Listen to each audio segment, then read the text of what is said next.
Throughout the legislative session on Thursdays, we will be visiting with our friends over at the Texan.news. Great website where you can get all the Texas news that you need. And joining us this evening, senior editor for the Texan, McKenzie Taylor. McKenzie, welcome to the Chad Hasty Show. How are you this evening? Chad, I'm so well. Thanks so much for having me. Absolutely. Glad to have you on the program. For those who may not be familiar with the Texan, before we get into the politics of the day and what's happening down at the legislative session, just tell folks a little bit about the Texan and why they need to be more aware of what you guys are doing. I love it. Well, twist my arm. Yes, the Texan, we have been up and running for almost 2 years now. We're founded by former State Senator Connie Burton, and really we exist to fill a gap that we believe is so prevalent in reporting in Texas. You know, I think a lot of folks see a problem with reporting on the national level, and what is sad is here in Texas, oftentimes that same kind of those same kind of problems are prevalent on the state level as well. And so we exist to tell the stories that a lot of Texans care about that may not be covered by legacy media outlets. For subscription only. So we're driven and funded by our subscribers. We're not beholden to donors or advertisers. They don't dictate in any way what we cover, and that's a blessing in and of itself. So, you know, we cover state and federal politics that relate specifically to Texans and their pocketbooks. We have a team of reporters here in Austin that, like you said, cover the legislature or cover any issue in the state. And we also have reporters throughout the state who report on local issues. So we try and make sure that we have a bevy of different issues that are covered that, you know, best serve our readers. Yeah, absolutely. And it's you're doing a great job. I've been following y'all since day one, and it's a pleasure to have you on the show and to partner with you guys as we go throughout the legislative session, and to have you on the show. Do appreciate that. Let's, you know, it's early on in the session. It's one of those times where, you know, for folks who may not pay a lot of attention to legislative sessions, they're probably wondering, why isn't there very much going on?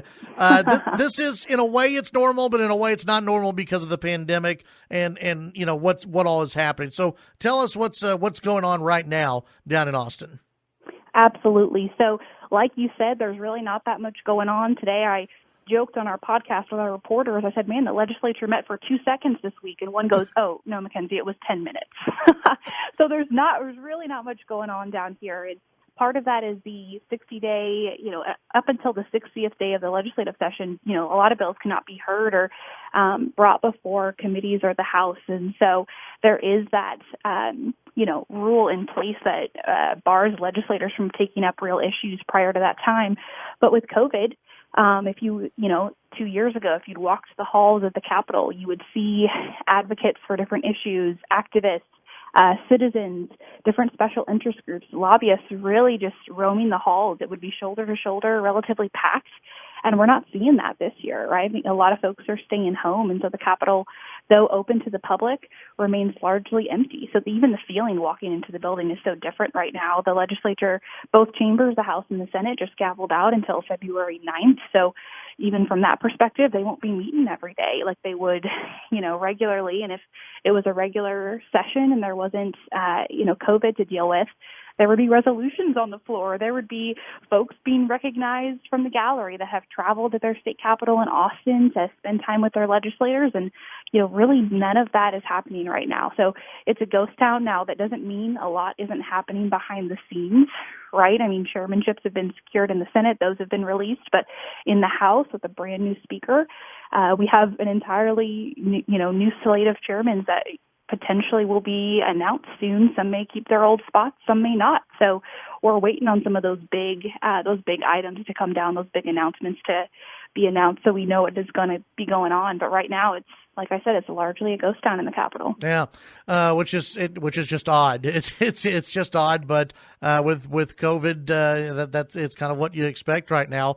We got some news this week on redistricting, and for lawmakers, the word that they always dread is special session. McKenzie, are they already talking special session?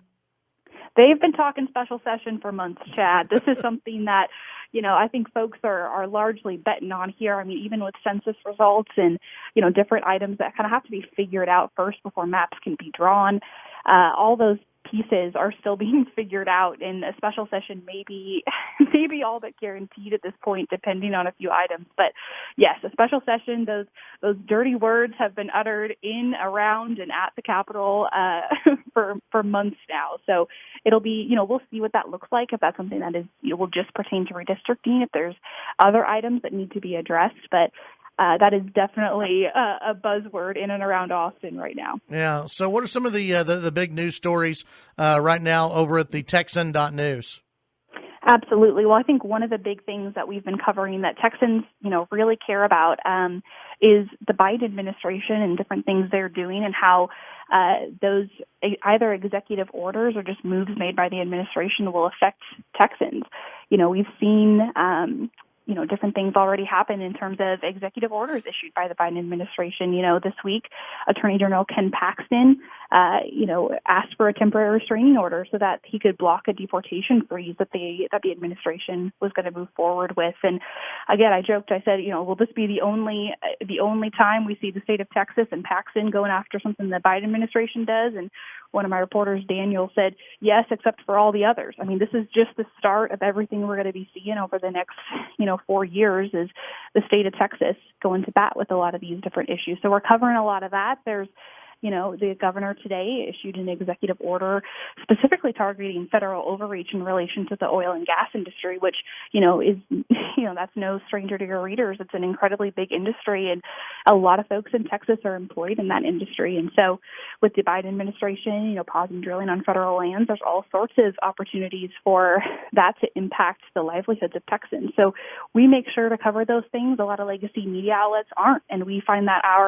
it's our responsibility to fill that gap. But those are some of the biggest stories. And, Chad, even in terms of traffic and, the stories that Texans care about, those are primarily driving a lot of the traffic. People really care about how these orders from the president will affect their lives. And that even goes to, this week, Representative Biederman from Fredericksburg filed a bill that would allow Texans to vote on whether or not to secede. And that seems far-fetched, but in a Biden administration, Texans really care about that. So that's been another really hot topic for our readers, is that it's called Texit, is what it's being coined as. And whether that, has legislative opportunity this session is not for me to say, but regardless, we're seeing that Texans really do care about it and are in one way or another, concerned about where things are going on the federal level. We had Representative Biederman on the show yesterday, and our phone lines and text lines, I mean, just people wanted to talk about it. And even if it's an idea that may or may not see the light of day in this legislative session, it's still an interesting topic to discuss. And I think people just, no matter what, they like talking about it. They like just to talk about the idea of Texas independence. I want to ask you before we let you go, we do have the governor's State of the State address coming up on Monday. What do you expect to hear from the governor during his address?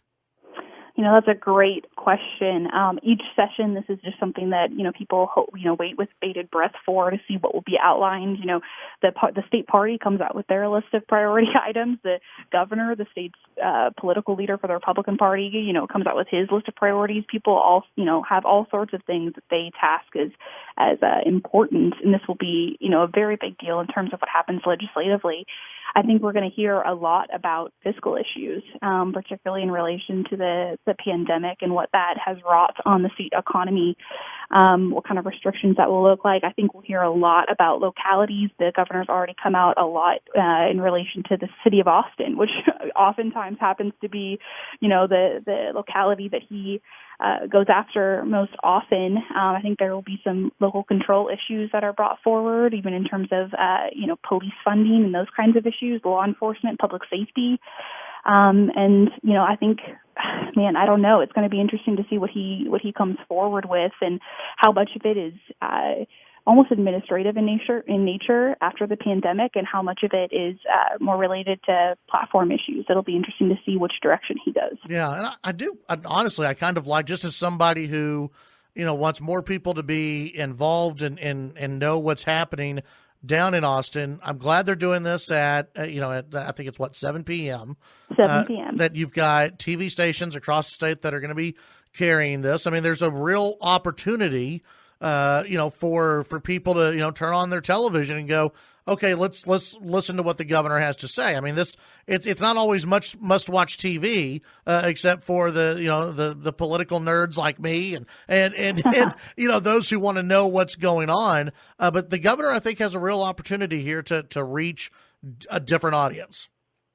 Yeah, absolutely. And just like you said, I think it's, sometimes this happens right in the middle of the day when the legislators are all there in Austin, and it happens, not when folks are able to access it in the same way. So I agree. This could be, we all watch for this, Chad. You and I are a different kind of breed. We live for this stuff and the fireworks that come afterwards. And just like you said, this will be fun to see how people respond and who all tunes in. Yeah, absolutely. McKenzie Taylor, senior editor for the Texan. You can go to thetexan.news and see all the stories that they have there for you to know what's happening here in the state of Texas. McKenzie, thank you so much for joining us, and we'll visit with you again next week. Thank you, Chad, for having me, and congrats on the expansion. Thank you. Appreciate it. That's McKenzie Taylor, the senior editor for the Texan. Go to the Texan News and the Texan.news and see what all they have for you to read through.